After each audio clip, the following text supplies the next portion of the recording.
Hai, hello, salam sejahtera Malaysia. Selamat datang ke channel Fels Lifestyle. Terima kasih kerana terus setia dan terus bersama di dalam channel ini.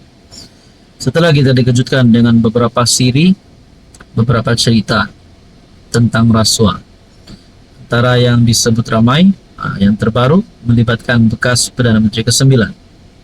Dan di beberapa siri, beberapa episod rasuah yang sudah kita dengar, bukan setiap hari tapi hampir setiap masa ada saja berita tentang rasuah.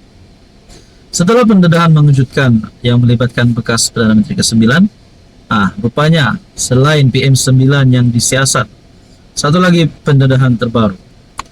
Gempar, SPRM sahkan 2 kertas siasatan dibuka terhadap Sapura. Nah, lagi ada satu cerita, satu lagi berita tentang melibatkan SPRM membuka kertas siasatan. Jadi saudara-saudara yang saya hormati, sebelum kita teruskan, di sini saya ada selitkan beberapa jenis produk.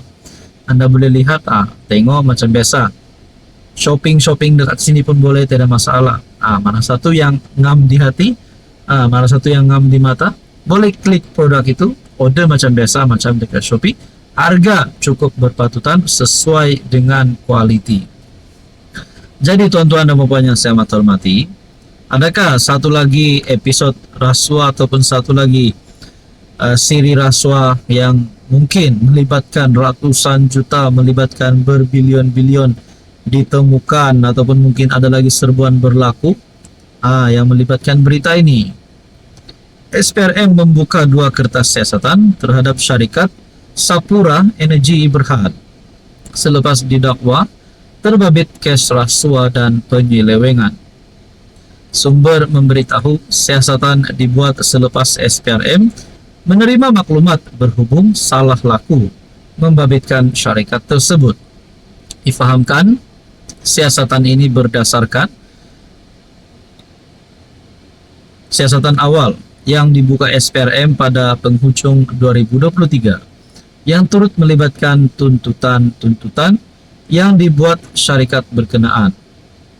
2 kertas siasatan ini dibuka menjurus kepada kegiatan pengubahan wang haram dan penyelewengan membabitkan. Tuntutan sekitar 2018 ketika syarikat itu dikenali sebagai Sapura Kencana Petroleum Berhad. Selain jenayah rasuah, siasatan juga akan memberi fokus kepada isu kelemahan tata kelola dan kelemahan pengurusan. Sementara itu, Ketua Pesuruhjaya SPRM Tan Sri Azam Baki mengesahkan perkara itu, memaklumkan kertas siasatan dibuka mengikut Akta SPRM 2009 dan Akta Pencegahan Wang Haram dan Pencegahan Pembiayaan Keganasan EMLATF PUAA 2001. Semalam Perdana Menteri berkata suntikan dana kepada SEB bukan satu bentuk bailout, sebaliknya untuk membentuk vendor yang terkesan akibat masalah keuangan yang dihadapi syarikat berkenaan. Ya saudara-saudara, kita nantikan saja apa yang akan berlaku. Apa komen Anda? Hai, hello, salam sejahtera Malaysia. Saudara-saudara yang saya hormati, terima kasih kerana terus setia dan terus bersama di dalam channel ini. Teman-teman, sebelum kita teruskan di dalam isu dan cerita panas hari ini. Cerita panasnya adalah menyebut 14 MP bakal lompat. 14 MP UMNO bakal melompat tajuknya. Oke, saudara-saudara, di sini saya ada selitkan beberapa jenis produk. Anda boleh lihat produk mana satu yang sesuai, yang ngam di mata, ngam di hati. Jangan lama-lama tekan produk ini. Di sini saya selitkan, tekan klik order macam biasa, macam dekat Shopee. Sangat mudah, sangat simple, dan harga berbaloi berikutan dengan kualiti barang tersebut.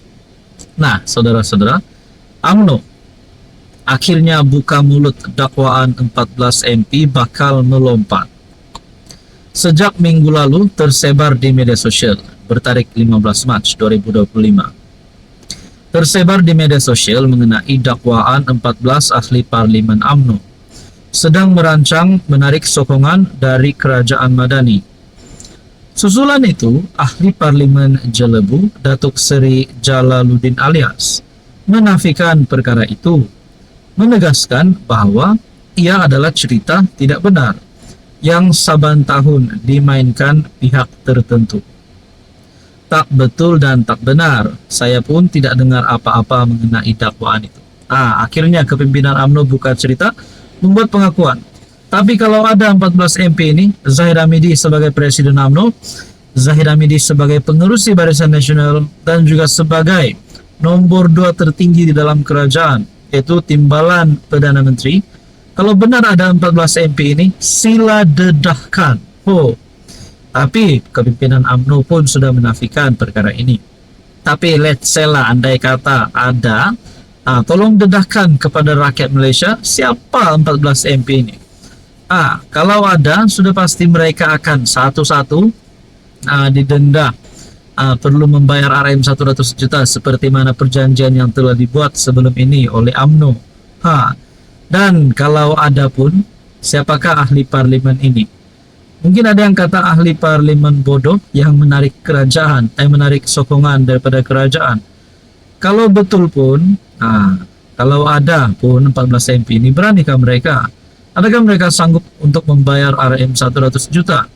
Nah, saudara-saudara, kita pun tidak tahu siapa 14 MP ini, dan kita pun tidak tahu wujud atau tidak, ataupun ini hanya sentimen ataupun satu isu yang dimainkan daripada pembangkang, kita pun tak tahu lah. Jadi kalau ada pun 14 MP ini, 14 darab 100 juta sudah berapa duit, geng? Banyak. Jadi kenapa nak tarik sokongan lagi dan sebagainya? Saudara-saudara yang saya hormati, apa komen Anda? Hai, hello, salam sejahtera Malaysia. Selamat datang ke channel Fels Lifestyle. Terima kasih kerana terus setia dan terus bersama di dalam channel ini.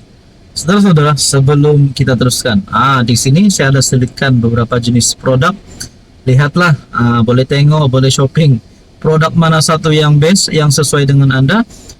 Boleh order, klik dulu, order macam biasa, macam dekat Shopee. Harga cukup berpatutan sesuai dengan kualiti barang. Oke, baik saudara-saudara. Antara perkara-perkara di depan yang menjadi antara pilihan raya yang menjadi penantian seluruh rakyat Malaysia, terutamanya kepimpinan politik daripada pembangkang, daripada blok kerajaan, adalah PRK DUN Air Kuning. Akhirnya Perikatan Nasional dalam satu keputusan, PN umum calon PRK DUN Air Kuning selepas 20 Mac. Saya tertanya-tanyalah bagi PRK DUN Air Kuning. Kita imbas kembali pada PRU 15 yang lepas, di mana KJ antara selepas PRU 15, Khairi Jamaluddin antara yang sudah keluar daripada UMNO, ditendang keluar daripada UMNO. Begitu juga Mahathir yang kalah teruk pada PRU 15. Saya tertanya-tanya, KJ hari ini tidak mempunyai parti, manakala Mahathir pula berkawan dengan Perikatan Nasional. Adakah sekiranya Perikatan Nasional akan mengumumkan calon PRK bagi DUN Air Kuning pada selepas 20 Mac ini? Adakah Tun Mahathir mempunyai harapan untuk menjadi calon? Mungkin tidak mustahil juga. Begitu juga kepada Khairi Jamaluddin. Adakah KJ yang mempunyai pengaruh yang besar dan juga sosok pemimpin yang disegani dan dikenali ramai? Adakah beliau mungkin boleh ditarik masuk dalam Perikatan Nasional? Sekaligus tawaran beliau masuk PN adalah ditawarkan untuk menjadi calon PRK DUN Air Kuning. Mungkin itu tidak mustahil juga kan? Nah, saudara-saudara, sedangkan hari ini KJ belum lagi menyertai mana-mana parti. Mungkin KJ akan menyertai blok kerajaan, tapi kalau KJ menyertai blok Perikatan Nasional, blok pembangkang, rasanya itu pun tidak mustahil juga. Dalam satu tulisan daripada Harapan Daily, PN hanya akan membincangkan calon blok itu pada PRK DUN Air Kuning pada minggu depan. Ketua Pengarah Pilihan Raya PN, Muhammad Sanusi berkata, senarai panjang calon sudah diterima, melibatkan setiap sayap parti untuk diteliti. Setakat ini, banyak calon dikemukakan dan belum disenarai pendekkan nama calon berkenaan. Jadi tuan-tuan dan puan, menurut Anda melalui komen saya sebentar tadi, KJ ataupun Mahathir, adakah mereka mempunyai harapan untuk jadi calon bagi PRK Don Air Kuning ini, ataupun mungkin menjadi calon bagi PRK seterusnya, ataupun mungkin mereka berdua ini buat parti baru saja. Mungkin bersama dengan Syed Saddiq rasanya, ataupun mungkin bersama dengan Hisham Jalil, ataupun mungkin Hishamuddin Husin. Nah, saudara-saudara, berkaitan dengan ini apa komen Anda?